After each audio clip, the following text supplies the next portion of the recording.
ఇప్పుడు ఎలా ఉందనుకుంటున్నారు పార్టీ పరిస్థితి? అంటే 2024 ఎన్నికల్లో కూటమి అంతా కలిసి వచ్చింది కదా! ఇప్పుడు అందరూ ఎలాగుంది? అందరూ అన్ని పార్టీలు కలిసినాయి కాబట్టి అందరూ బాగానే చేస్తున్నారు.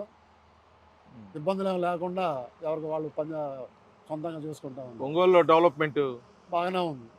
ఎప్పుడు కూడా బాగానే ఉంటది. మీకు ఇప్పుడన్నా కలుస్తుంటారా ఎళ్లి ఎమ్మెల్యే గారిని? అప్పుడప్పుడు పోయి కలిసి మడుతా ఉంటాం. పోయి ఇది కలుస్తా ఉంటాం. ఏ పని మీద కలుస్తారు? ఏదో సమస్యల మీద లేపోతే ఏదన్నా ఉంటే ఎవరిదన్నా ఎవరికన్నా పార్టీకి సంబంధించి ఎవరన్నా అడిగితే పోయి ఏదన్నా చేయాలా, చెందాలనుకుంటే పోయి కలిసి మాట్లాడి విషయాలు ఏదన్నా ఉంటే చెప్పి ఆయన చేత చెప్పించి పంపించుకుంటా ఉంటాం. హ్మ్.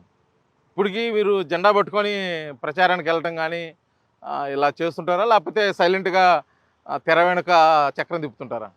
ప్రస్తుతానికి ఇప్పుడు పార్టీలో ఏదన్నా ముఖ్యమైన విషయం ఏదన్నా ఉంటే బలరాం దగ్గరికి జనార్దన్ దగ్గరికి పోతా ఉంటాము.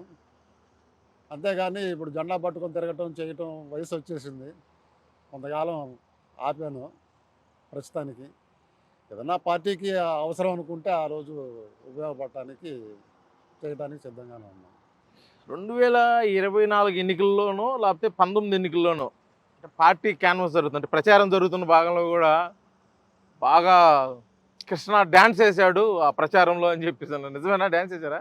ఒక డాన్స్‌లో గాదు, ప్రతి నాయకులు వచ్చినప్పుడల్లా బాడీలో నుంచి ఆటోమేటిక్‌గా ఈ గాడిద మాంసం తిన్న స్టామినా ఎగరడానికి, డాన్స్ చేయడానికి ఉపయోగపడేది. ఆ! అప్పట్లో మాగుంట పెద్దాయన గారు ఆ టైంలో గూడా వచ్చినప్పుడు, ఆ పార్టీలో గూడా నేను సహకరించాను. తర్వాత ప్రెజెంటు ఎంపీ గారు మాగుంట ఆయన వచ్చినప్పుడు ఆయనకు గూడా పార్టీ గురించి పేర్టుకు గూడా పార్టీకి గూడా సహకరించాను నేను. ఇక తెల్ పార్టీ అనంగానే ఇంకా ఆటోమేటిక్‌గా బాడీలో నుంచి గాడిద మాంసం ఉన్న స్టామినా ఎరగడానికి, ఏంటి అంతలా చేయడానికి బాండింగ్ ఏంటి ఆ పార్టీకి మీకు? పార్టీ అంతే ఇంకేం లేదు. ఏదో బలమైన కారణం ఉండుంటది. పార్టీ అంతే. ఓకే. తెలుగుదేశం పార్టీ ఆ! పార్టీ అంటే ఇంకంతే పూనకమొచ్చేస్తది. అంతే. ఏసారా నిజంగా డాన్సు? చాలా కంటిన్యూగా ఏ సందర్భం వచ్చినప్పుడల్లా ఎగరతానే ఉంటాం. ఆ! డాన్స్ చేస్తానే ఉంటాం.